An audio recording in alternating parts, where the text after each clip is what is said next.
Yesterday, a single press release quietly changed how we should be looking at one of the most calculated pop stars working today. Buried in the announcement wasn't a streaming deal. It wasn't a global fan event. It was a location, one that, on the surface, has almost nothing to do with pop music at all. A film festival. Not just any film festival either. And once you start pulling on that thread, this stops looking like a nice opportunity that fell into her lap. It starts looking like a plan that's been running for over a year. If you don't follow K-pop closely, here's what you need to know. Lisa, full name Lalisa Manobal, is 1/4 of Blackpink, one of the biggest girl groups on the planet. Over the past 2 years, she's been building something separate from the group, a solo career, her own management company called Loud, and a growing list of crossover moments in Western entertainment. On July 20th, 2026, Sony Music Vision announced that Lisa is getting her first feature-length documentary. It's called Always Lalisa, directed by Soo Kim, and it follows roughly a year of her life. The album, the acting, the performances, the pressure, and the parts of her life she doesn't usually let cameras near. Here's the part that should stop you. This isn't premiering on Netflix. It isn't dropping as a YouTube original or a Disney Plus exclusive, the way most artist documentaries do. It's premiering at the Toronto International Film Festival, TIFF, one of the most prestigious film festivals in North America, the kind of stage usually reserved for awards season contenders, not pop star vanity projects. So here's the question this video is going to answer. Why would one of the most commercially valuable artists on the planet choose a film festival, with all its risk, its gatekeeping, and its critics, over a guaranteed algorithm-boosted streaming release? Because the more you look at the timing, the people involved, and everything else Lisa has done over the past year, the less this looks like luck. Part 1. The obvious explanation and why it's incomplete. Let's start with the boring answer. Because on the surface, this really could just be a boring answer. TIFF is one of the biggest film festivals in the world. Every September, it pulls in major studios, A-list actors, and awards season buzz that can follow a film all the way to the Oscars. For any documentary, premiering there is a legitimate honor. So the simplest explanation is, always, Lalisa is a good film, TIFF's programmers liked it, and it got in. End of story. Except that explanation starts falling apart the moment you look at who else premieres documentaries at festivals like this. And who doesn't? Think about the last decade of major pop star documentaries. Beyoncé's Homecoming went straight to Netflix. Billie Eilish's The World's a Little Blurry premiered on Apple TV+.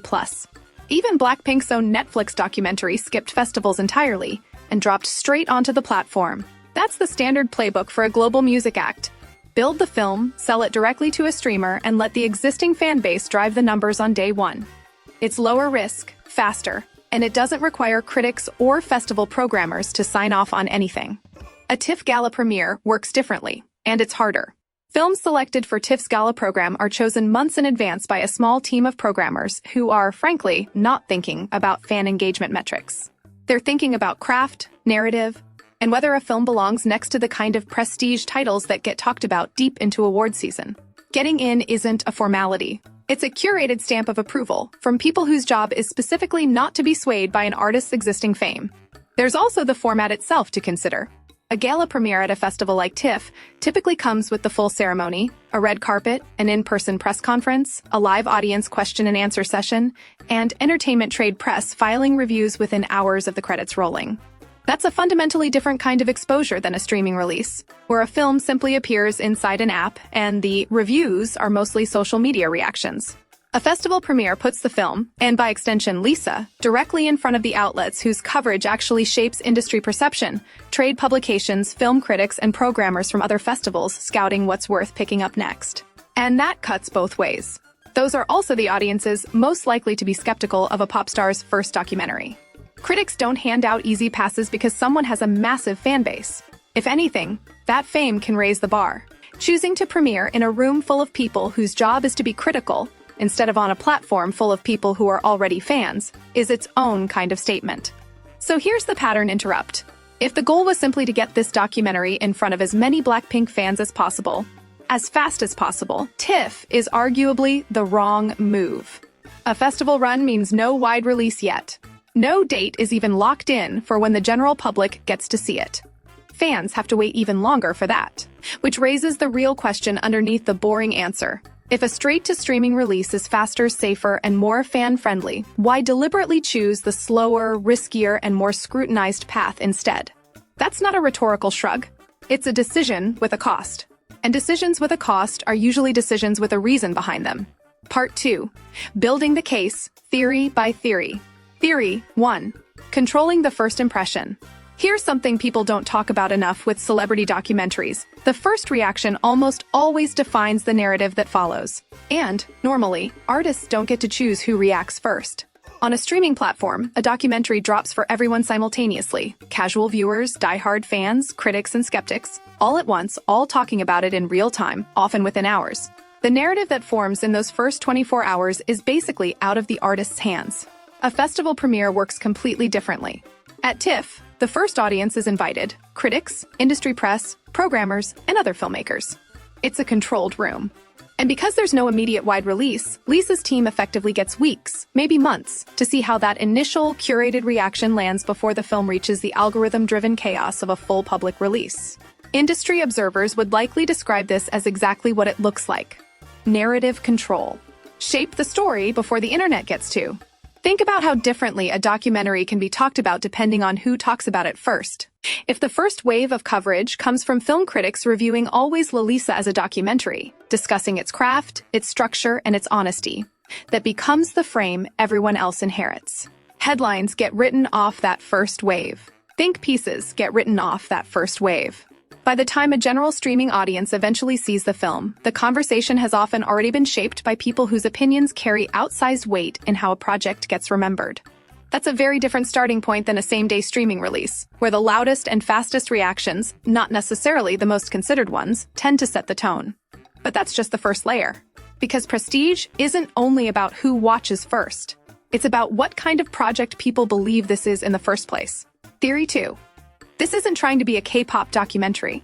Consider what almost every existing K-pop documentary has in common. They're by design made for the fandom. Distributed on platforms fans already use, marketed inside existing fan ecosystems, and built to serve people who already know the group's entire history. A TIFF gala slot sends the opposite signal. It says this film is being judged by the same standards as any other serious documentary feature: Oscar hopefuls, festival darlings, and award season prestige titles, not measured against other K-pop content. That's a meaningfully different audience and a meaningfully different message. Lisa isn't just being positioned as a K-pop star with a fan documentary. She's being positioned inside Western film culture as an artist and subject worth taking seriously on cinematic terms, separate from the group entirely. Whether or not that was the explicit intention, it's hard to ignore that this is one of the only K-pop-adjacent documentaries in recent memory to premiere at a top-tier North American film festival instead of skipping straight to a platform. Rare moves like that tend to be strategic, not accidental. And here's the part worth sitting with. This isn't only about how the film gets covered. It's about what audience Lisa gets introduced to next. A streaming release mostly reaches people who already have the app open and already know who she is. A TIFF premiere puts her in front of the film festival circuit. Critics, distributors, and casual art house audiences who may have never listened to a Blackpink song in their lives, but who absolutely pay attention to what premieres at Toronto every September. That's not necessarily a bigger audience. It's a different one, and arguably a more valuable one if the long-term goal is credibility outside the K-pop ecosystem entirely. Theory 3. The director herself is a signal. Here's a detail that's easy to skim past. Always Lalisa isn't directed by an in-house music label filmmaker. It's directed by Soo Kim, the same director behind The Last of the Sea Women, a documentary that itself premiered at TIFF back in 2024 and went on to earn serious critical attention. That's not a small detail. Attaching a director with an existing TIFF track record, someone the festival's programmers already know and trust, makes a gala slot considerably more plausible than if this were an unknown or first-time documentary filmmaker. It also does something else. It borrows credibility. Soo Kim's name carries weight in documentary and award circles that Lisa's name, however massive in music, doesn't automatically carry in film criticism. Put those two names together, and you get a project that reads less like a celebrity vanity documentary and more like a director-driven documentary that happens to be about a celebrity. That distinction matters enormously to how critics, and eventually awards bodies, approach a film. Theory 4. This might be about money nobody's talking about yet. Here's the part that rarely makes it into fan discussion. As of right now, always, Lalisa has no confirmed streaming or theatrical release date. That's not necessarily a gap in the story. It might be the entire strategy. In the documentary world, a strong festival reception is one of the most reliable ways to increase a film's value before it's sold. A film that premieres cold on a streamer gets one shot at a number. A film that premieres at a top festival, generates reviews, and builds buzz first walks into any subsequent distribution deal, streaming, theatrical, or both, with leverage it wouldn't otherwise have. So it's worth asking, is part of this decision less about fans and more about position? A strong TIFF run could meaningfully shape the terms of wherever always Lalisa ends up landing next. And right now, that landing spot is still an open question. It's also worth noting who's already involved behind the scenes. The film is produced by Sony Music Vision, alongside RCA Records, Tremolo Productions, Saltwater Productions, and Lisa's own company, Loud. That's a lineup with real distribution muscle and real incentive to maximize the eventual sale, not just release a documentary for the sake of it. A cold streaming release locks in a deal before anyone outside the room knows whether the film is any good. A festival premiere lets that same group walk into negotiations holding actual reviews, actual buzz, and actual proof of quality, instead of just a pitch deck. Theory 5. This fits a pattern that's already in motion. By itself, any one of these theories could be a coincidence. But zoom out, and always, Lalisa stops looking like an isolated decision. It starts looking like the next entry in a pattern. Over roughly the past year, Lisa has released her debut solo album, Alter Ego. She played a solo set at Coachella. She made her acting debut in The White Lotus. She performed at the opening ceremony of the FIFA World Cup. And she's got 2 Netflix projects and a Las Vegas residency at Caesar's Palace already lined up. Every one of those is a deliberate, high-visibility move into Western entertainment spaces that most K-pop artists never touch, let alone all within the same stretch of time. A TIFF premiere isn't out of step with that pattern. It's arguably the most on-brand move on the entire list. If the broader plan is to position Lisa as a global entertainment figure, not just a K-pop star with crossover appeal, but someone with legitimate standing in Western film, music, and television all at once, then a top-tier North American film festival is exactly the kind of stage that pattern would eventually lead to. Compare that to how most of her K-pop peers approach Western expansion. Usually, it's an English-language single, a Western brand collaboration, maybe an appearance on a late-night show, or an awards show performance slot. Those are all valuable moves, but they're all still operating inside the existing machinery of pop music promotion. A TIFF gala premiere sits in a completely different lane, closer to how an actor or filmmaker builds a career than how a pop star typically does.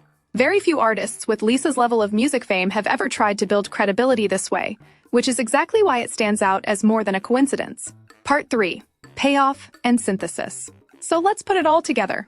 None of these 5 reasons exists in isolation, and treating this as one single real reason would actually undersell how deliberate this looks. A TIFF premiere gives Lisa's team control over the first narrative. It positions the film, and by extension Lisa herself, inside Western film culture rather than K-pop fan culture. It borrows critical credibility through Soo Kim's existing TIFF track record. It likely increases the film's value before any distribution deal is finalized. And it slots perfectly into a broader year-long pattern of Western crossover moves that includes Coachella, the White Lotus, the World Cup, and now a Las Vegas residency and 2 upcoming Netflix projects. Individually, any one of those is a nice bonus. Together, they stop looking like coincidences and start looking like a coordinated long-term brand strategy, one where Lisa isn't simply capitalizing on her existing K-pop fame in the West, but actively trying to build a second independent identity as a global entertainment figure who happens to have started in K-pop rather than someone defined by it. Now, to be clear about what we actually know versus what we're inferring, Sony Music Vision hasn't published a manifesto explaining any of this. There's no confirmed statement laying out a 5-point strategic rationale. What we have are the facts: the festival, the director, the timing, and the lack of a distribution deal, and a pattern that, when you connect them, tells a pretty consistent story. That's how most entertainment industry strategy actually gets read from the outside. Not through leaked memos, but through the pattern of decisions a team makes when you look at them side by side. That's the real shift worth paying attention to here. For most K-pop soloists, going global has typically meant translating an existing fan base into new markets, selling the same artist to a wider audience through the same channels, streaming platforms, social media, and fan-first content. What Always Lalisa's TIFF premiere suggests, whether or not it was ever stated out loud in a boardroom, is a different approach entirely. Build legitimacy inside the systems that Western critics and the Western entertainment industry actually respect. Film festivals, prestige directors, and awards-adjacent spaces. and let the crossover happen because of that credibility. Not just because of existing fame. It's a slower path. It's also a much harder one to fake. A streaming release can be supported by existing fan loyalty. A gala slot at one of the world's most respected film festivals can't. Someone still has to decide that the film is good enough to belong there in the first place. Whether always Lalisa ends up becoming an awards season contender, or simply a well-received documentary that quietly settles into a streaming library 6 months from now, the decision to premiere it at TIFF has already done its job. It has changed the conversation about what kind of artist and what kind of film this is, before a wide audience has even seen a frame of it. And that, more than any single detail on this list, is probably the closest thing to the real reason. Not prestige for its own sake. Not just a nice festival credit. A calculated first move in establishing Lisa as a legitimate figure in Western film and entertainment, on terms that can't be dismissed as just another K-pop fan release. So what happens next? Right now, always, Lalisa still doesn't have a confirmed release date beyond its TIFF premiere in September. That's the next thing worth watching. Because how it's ultimately sold, and to whom, will say a lot about whether this festival strategy actually paid off the way it appears to have been designed to. If the pattern holds, though, don't be surprised if this documentary becomes one more building block in what's turning into one of the most deliberate crossover campaigns any K-pop soloist has ever run, sitting alongside Coachella, the White Lotus, the World Cup stage, and a Las Vegas residency that hasn't even happened yet. We'll be tracking the release news the moment it drops. But I'm curious what you think. Does this feel like a calculated 5-part strategy to you, or are we reading too much into a single festival booking? Drop your own theory in the comments.